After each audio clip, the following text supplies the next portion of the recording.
So hello friends, class 7 2024-25 half yearly এক্সামের যে বাংলা কোয়েশনটা রয়েছে সেটা এখানে দেওয়া হয়েছে।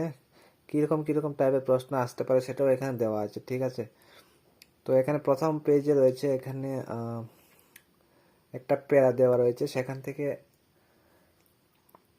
প্যারাটা পরে সেই আনসারগুলো বের করা, ঠিক আছে। তারপরে পেজ টার্ন ওভার 2 নম্বর পেজে কি রয়েছে সেটা এখানে দেখিয়ে দেব। তো 2 নম্বর পেজে দেখতে পাচ্ছ তোমরা সঠিক উত্তর বাছাই রয়েছে 3 নম্বরে। তারপরে 4 নম্বরে রয়েছে বিপরীত শব্দ, 3টি রয়েছে, সাদৃশ্য, বিক্রয় এবং উপস্থিত। যেটা আনসারগুলো যদি তোমাদের প্রয়োজন হয় সেটা আমি পরে দিয়ে দেব। যেমন বিপরীত শব্দ, এখানে সাদৃশ্য এটার বিপরীত শব্দ হবে বৈসাদৃশ্য, বিক্রয়টা হবে ক্রয় এবং উপস্থিতটা হবে অনুপস্থিত। তারপরে এখান থেকে 5 নম্বরে রয়েছে শুদ্ধ রূপ বের করা। এখানে 3টা শব্দ রয়েছে, সেখান থেকে শুদ্ধ শব্দটা বের করা, ঠিক আছে। প্রথমে বর্ণ পরিচয়, তারপরে রয়েছে অসচ্ছলতা এবং 3 নম্বর রয়েছে রুদন। তারপরে রয়েছে উপবাস, তারপরে রয়েছে বাক্য রচনা, সেটা বানিয়েও লেখা যায়, মজা, জুনাক, বাদনহারা এবং ঘূর্ণিপাক, 4টা বাক্য রচনা রয়েছে। তারপরে রয়েছে পদ পরিবর্তন 3টি, প্রবল যেটার উত্তর হবে প্রাবল্য, ক্ষুব্ধ হবে লজ্জা, লজ্জিত এটার আনসার। তারপর রয়েছে 3টি শব্দার্থ, তুল্য, স্বাধীনতা এবং কুটিকল্প। তারপর রয়েছে গল্প থেকে বড় প্রশ্ন 5 মার্কের একটি, 2টি থেকে যে কোনো একটি লিখতে হবে, ঠিক আছে।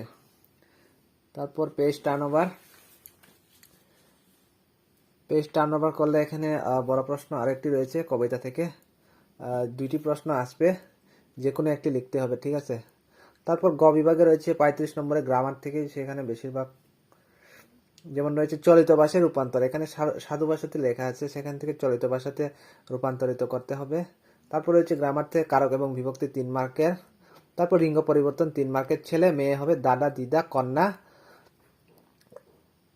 পুত্র হবে।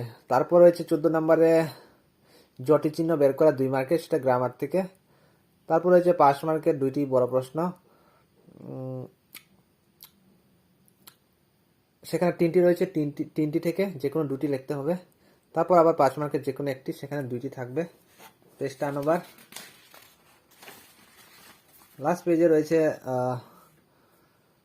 17 নম্বরে রয়েছে একটি পেরা তুলে দেওয়া হয়েছে, সেখান থেকে 5 মার্কের 5টা প্রশ্ন থাকবে, অথবা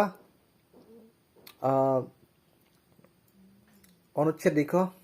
অনুচ্ছেদ গত বছর এসেছে ভারতীয় জাতীয় পতাকা, সেটা এই বছরও চান্স রয়েছে। তারপর ত্রিপুরার বনজ সম্পদ, সেখান থেকে ভূমিকা এবং এগুলা বের করে বলা হয়েছে। তারপর লাস্টে 18 নম্বরে রয়েছে পত্র রচনা, সেটা সেম নাও আসতে পারে, বাট যাদের প্রয়োজন হয় সেটা কোয়েশনটা যাদের প্রয়োজন হয় সেটা আমাকে কমেন্ট করো, আর উত্তর যদি প্রয়োজন হয় কমেন্ট করে বলো, আমি উত্তরটা দিয়ে দেবো সবাইকে, ঠিক আছে। সো আজকের ভিডিওটা এই পর্যন্তই, নেক্সট ভিডিওতে আবার দেখা হবে।